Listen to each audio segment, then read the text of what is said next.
Ако не слушаш готина музика, не дей да гледаш това видео. Ново зареждане в Гето Аперо.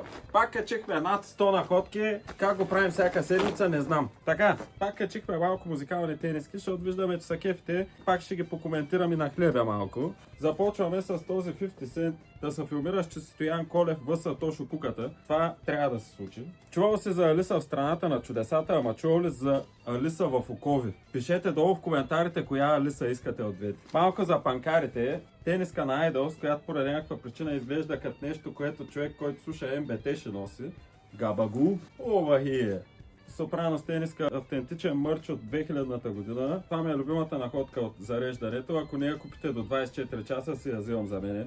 Специално за 8-7 набор Guns N' Roses, подходящ както за мошпит в претъпкан метал концерт, където мирише толкова бясно на пот, че ще препаднеш скоро, така и за, да я знам, кафенце в Кева, в Фарго, и специално за 7-7 набор, Iron Maiden тениска с някакъв дракос ли е, кой не знам. Тениска на Розалия. Розалия всички знаем, че е брутална и музиката й също става.